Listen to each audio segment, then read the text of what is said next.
আসসালামু আলাইকুম। সমবায় অধিদপ্তর সমবায় ভবন সম্প্রতি নতুন করে একটি সার্কুলার প্রকাশিত হয়েছে। এই সার্কুলারটি মূলত প্রকাশিত হয়েছে দৈনিক যুগান্তর পত্রিকার মাধ্যমে। সার্কুলারটি প্রকাশিত হয়েছে 16/3/2025 খ্রিস্টাব্দ তারিখে।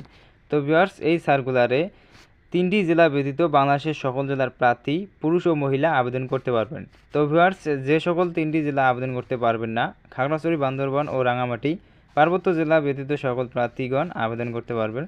তো ভিউয়ার্স, এই সার্কুলারটি মূলত শূন্য পদে প্রকাশিত হয়। মোট 17টি ক্যাটাগরিতে 511 জন লোক নিয়োগ নেবে, যেখানে ন্যূনতম শিক্ষাগত যোগ্যতা 8ম শ্রেণী পাশ করলে আপনারা আবেদন করতে পারবেন।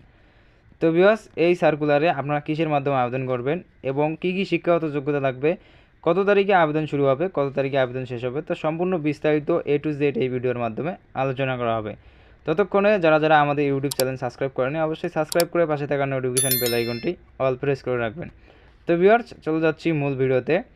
সর্বশেষ যে পদের কথা বলা হয়েছে, অফিস সহায়ক 189 জন লোক নিয়োগ নেবে, যেখানে ন্যূনতম শিক্ষাগত যোগ্যতা SSC পাশ করলে আবেদন করতে পারবেন। 16 নম্বর বলা হয়েছে নৈশ প্রহরী, এখানে 4 জন 8ম শ্রেণী পাশ করলে আবেদন করতে পারবেন, তবে শারীরিক যোগ্যতা সম্পূর্ণ হতে হবে। 15 নম্বর বলা হয়েছে সহকারী ফিল্ড অপারেটর, এখানে পদসংখ্যা রয়েছে 2 জন। শিক্ষাগত যোগ্যতা, তো ভিউয়ার্স, SSC পাশ করলে আবেদন করতে পারবেন, তবে প্রজেক্টর বা জেনারেটর চালানোর কাজে অভিজ্ঞ ব্যক্তিকে অগ্রাধিকার দেওয়া হবে। 14 নম্বর বলা হয়েছে ডাটা এন্ট্রি অপারেটর, এখানে পদসংখ্যা রয়েছে 1 জন। শিক্ষাগত যোগ্যতা HSC পাশ করলে আবেদন করতে পারবেন, তার পাশাপাশি কম্পিউটার মুদ্রাকার প্রতি মিনিটে বাংলা 20 শব্দ এবং ইংরেজি 20 শব্দের গতিসহ সংশ্লিষ্ট স্ট্যান্ডার্ড এপিটিউড টেস্টে উত্তীর্ণ হতে হবে। 13 নম্বর বলা হয়েছে অফিস সহকারী কাম কম্পিউটার অপারেটর, এখানে পদসংখ্যা রয়েছে 108টি। শিক্ষাগত যোগ্যতা HSC পাশ করলে আবেদন করতে পারবেন, তার পাশাপাশি কম্পিউটার প্রশিক্ষণপ্রাপ্ত এবং কম্পিউটার মুদ্রাকে সর্বনিম্ন প্রতি গতি মিনিটে বাংলা 20 শব্দ এবং ইংরেজি 20 শব্দ হতে হবে। 12 নম্বর বলা হয়েছে ক্যাশিয়ার, এখানে পদসংখ্যা রয়েছে 4 জন। শিক্ষাগত যোগ্যতা HSC বাণিজ্য বিভাগ থেকে পাশ করতে হবে, তাহলে আবেদন করতে পারবেন। সংশ্লিষ্ট কাজে অভিজ্ঞ ব্যক্তিকে অগ্রাধিকার দেওয়া হবে। 11 নম্বর বলা হয়েছে তাঁত সুপারভাইজার, এখানে পদসংখ্যা রয়েছে 5 জন। সরকারি বয়ন স্কুল বা স্বীকৃত টেক্সটাইল ইনস্টিটিউট হতে কারিগরি কোর্স ও পরীক্ষা উত্তীর্ণ। তো ভিউয়ার্স, 10 নম্বর বলা হয়েছে ড্রাইভার ফিল্ম ভ্যান ড্রাইভার, এখানে পদসংখ্যা রয়েছে 6 জন। 8ম শ্রেণী পাশ করলে আবেদন করতে পারবেন, হালকা ভারী যানবাহন চালানোর বৈধ লাইসেন্স থাকতে হবে। 9 নম্বর যে বলা হয়েছে পদের কথা, 60 মুদ্রাক্ষীর কাম কম্পিউটার অপারেটর, এখানে পদসংখ্যা রয়েছে 2 জন। যে কোনো স্বীকৃত বিশ্ববিদ্যালয় হতে স্নাতক সমান ডিগ্রি থাকতে হবে, তার পাশাপাশি কম্পিউটার প্রশিক্ষণপ্রাপ্ত, 60 লিপিতে সর্বনিম্ন প্রতি গতি মিনিটে বাংলায় 45 শব্দ এবং ইংরেজি 70 শব্দ হতে হবে। কম্পিউটার মুদ্রাক্ষীর প্রতি মিনিটে সর্বনিম্ন বাংলায় 25 শব্দ এবং ইংরেজি 30 শব্দ থাকতে হবে। 8 নম্বর বলা হয়েছে সহকারী প্রশিক্ষক, এখানে পদসংখ্যা রয়েছে 11 জন। শিক্ষাগত যোগ্যতা স্নাতক সমান ডিগ্রি থাকলে আপনারা আবেদন করতে পারবেন। তো ভিউয়ার্স, তারপরে বলা হয়েছে 7 নাম্বার মহিলা সহকারী প্রদর্শক, এখানে পদসংখ্যা রয়েছে 2 জন।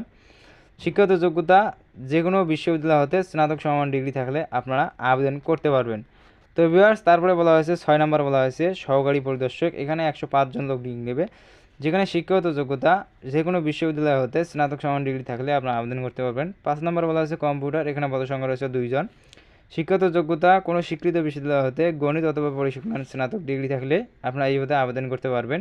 4 নম্বর বলা হয়েছে ফিল্ড ইনভেস্টিগেটর, এখানে পদসংখ্যা রয়েছে 19 জন। যে কোনো বিশ্ববিদ্যালয় হতে পরিসংখ্যান বা অর্থনীতি সহ দ্বিতীয় শ্রেণীর স্নাতক ডিগ্রি থাকলে আপনারা আবেদন করতে পারবেন। 3 নম্বরে বলা হয়েছে প্রশিক্ষক, এখানে পদসংখ্যা রয়েছে 16 জন। যে কোনো স্বীকৃত বিশ্ববিদ্যালয় হতে দ্বিতীয় শ্রেণীর স্নাতক ডিগ্রি থাকতে হবে। তো ভিউয়ার্স, তারপরে বলা হয়েছে 2 নাম্বার বলা হয়েছে মহিলা পরিদর্শক, এখানে পদসংখ্যা রয়েছে 1টি। শিক্ষাগত যোগ্যতা যে কোনো বিষয়ে স্বীকৃত বিশ্ববিদ্যালয় হতে দ্বিতীয় শ্রেণী বা স্নাতক ডিগ্রি থাকতে হবে। সর্বশেষ 1 নম্বর বলা হয়েছে পরিদর্শক, পদসংখ্যা রয়েছে 34 জন। শিক্ষাগত যোগ্যতা যে কোনো স্বীকৃত বিশ্ববিদ্যালয় হতে দ্বিতীয় শ্রেণী স্নাতক ডিগ্রি থাকতে হবে। তো ভিউয়ার্স, এই ছিল মোট 17টি ক্যাটাগরির 511 জন লোক নিয়োগের শিক্ষাগত যোগ্যতা ও অভিজ্ঞতার কথা। তো ভিউয়ার্স, এখানে নিচে বলা হয়েছে বিশেষ দ্রষ্টব্য, সমবায় অধিদপ্তরের স্মারক নং এত 15/3/2022 খ্রিস্টাব্দ জারিকৃত বিজ্ঞপ্তিটি মোতাবেকে যারা ইতিপূর্বে আবেদন করেছেন তাদের নতুন করে আবেদন করার প্রয়োজন নাই। তো ভিউয়ার্স, যারা 2022 সালে এই নিয়োগটির মধ্যে আবেদন করেছেন তাদের আর নতুন করে 2025-এ আর আবেদন করার কোনো প্রয়োজন নেই, ওই আবেদনই যথেষ্ট, ওই আবেদন কপি হলেই এনাফ। তো ভিউয়ার্স, শর্তাবলী বলা হয়েছে অনলাইনে আবেদনপত্র পূরণ ও পরীক্ষা অংশগ্রহণের ক্ষেত্রে প্রয়োজনীয় তথ্যাবলী নিম্নরূপ। নিয়োগ বিজ্ঞপ্তি এবং আবেদন সংক্রান্ত নিয়মগুলি www.cop.gov.bd এবং এই টেলিটক এ পাওয়া যাবে। প্রার্থীকে অবশ্যই বাংলাদেশের নাগরিক হতে হবে। তো ভিউয়ার্স, সকল পদে 20 মার্চ 2025 খ্রিস্টাব্দের তারিখে সকল প্রার্থীর বয়স 18 হতে 32 বছরের মধ্যে হতে হবে। তো ভিউয়ার্স, আবেদন কত তারিখে শেষ? আবেদন পূরণ সংক্রান্ত শর্তাবলী, আগ্রহী প্রার্থীগণ এই ওয়েবসাইটের আবেদনপত্র পূরণ করবেন এবং আবেদনের শেষ তারিখ হচ্ছে, শুরুর তারিখ হচ্ছে 20/3/2025 খ্রিস্টাব্দ সকাল 10 ঘটিকা এবং শেষ হচ্ছে 17/4/2025 খ্রিস্টাব্দ বিকেল 5 ঘটিকা। তো ভিউয়ার্স, দীর্ঘ একটি মাস আপনারা আবেদন করতে পাবেন এবং আবেদনের সুযোগ পাবেন। তো ভিউয়ার্স, যারা এখনও আমাদের এই চ্যানেলটি সাবস্ক্রাইব করেনি, অবশ্যই সাবস্ক্রাইব করে পাশে থাকা নোটিফিকেশন বেল আইকনটি অল প্রেস করে রাখবেন। তো ভিউয়ার্স, ভিডিওটি বেশি বেশি করে শেয়ার করে অন্যকে দেখার সুযোগ করে দিবেন। ততক্ষণে সবাই ভালো থাকুন, সুস্থ থাকুন। দেখা হবে আগামী ভিডিওতে।